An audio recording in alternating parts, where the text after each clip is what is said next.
Hi guys, so I've decided I'm going to participate in yet another readathon. It takes place this weekend, beginning, depending on where your time zone is, it's going to be starting on October 6th at 5 p.m. and concluding at midnight on October 8th, so just right over the weekend. And it's called the Get Graphic Readathon. There's going to be 6 challenges, and I'll go over those in just a moment. There are 4 hosts, at least at the time that I was filming this. One is Kayla at Bookadoodles, then we have Kristen at What's Cappening, Adriana at Perpetual Pages, and Sam at Thoughts on Tomes.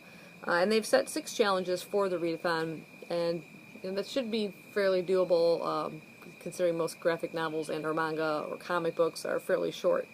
So the first challenge is to read from a new to you series. For that I am picking 7 Billion Needles by Nobuaki Tadano. This is volume 1.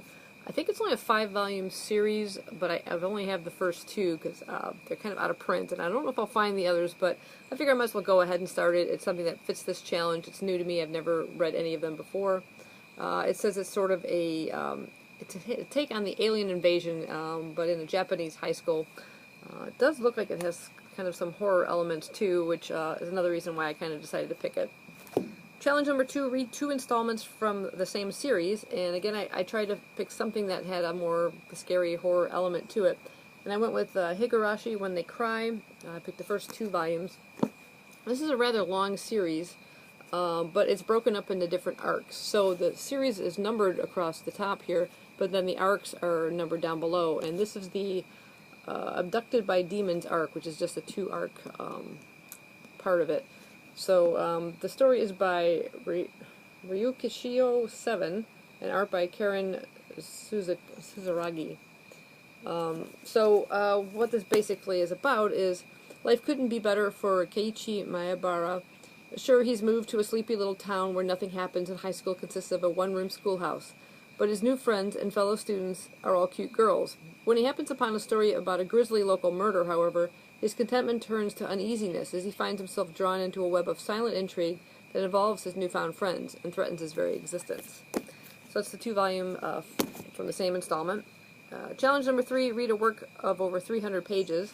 And for that I chose one that's already in the October TBR that I posted because of its sort of ghostly kind of theme to it. This is Thornhill by Pam Smythe. It's about 533 pages, black and white and with text. It's kind of a combination graphic novel. But yeah, this is about a lonely girl in a new town, a ghostly figure in the window, a derelict old house, and a mystery spanning the decades. An orphan faces a bully alone and plots her revenge. Years later, a girl catches a glimpse of a figure in the window of a burned-out, abandoned old house and begins to unravel the mystery of Thornhill.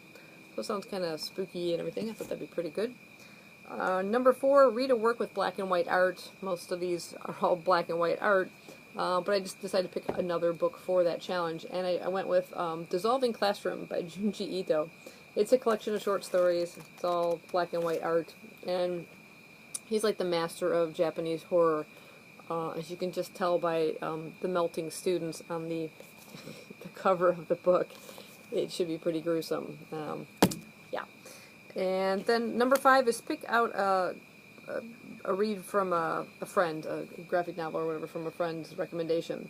And I went with Awkward. This is by Svetlana Chimakova. It's a middle grade graphic novel. And a friend of mine at work had actually read this and said it was really, really good. There's another one that's by the same author called Bully, I believe, that just came out.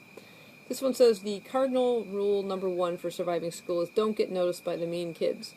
Cardinal rule number 2 for surviving school, seek out groups with similar interests and join them. On her first day at her new school, Pepe Torres, reminds herself of these basics, but when she trips into the quiet boy in the hall, Jamie Thompson, she's already broken the first rule, and the mean kids start calling her the nerder girlfriend. How does she handle this crisis? By shoving poor Jamie and running away.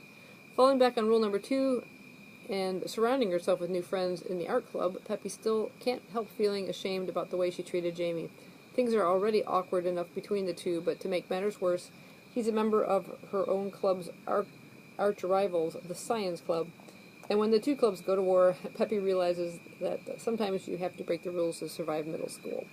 So there's that one. And then challenge number 6 is to read at least 5 things. So with the TBR that I have chosen, it's already up to like 6 things. So that is my TVR for Get Graphic for this weekend. So let me know if you guys are participating in it. I should go back and count how many readathons or read-alongs I participated in this year. It's been a busy year. But I thought I'd go ahead and do that because I have a love for graphic novels and manga, so it seemed perfect to readathon for me. So, yeah, that's my TBR. I hope you guys enjoyed it, and I'll see you next time. Bye-bye.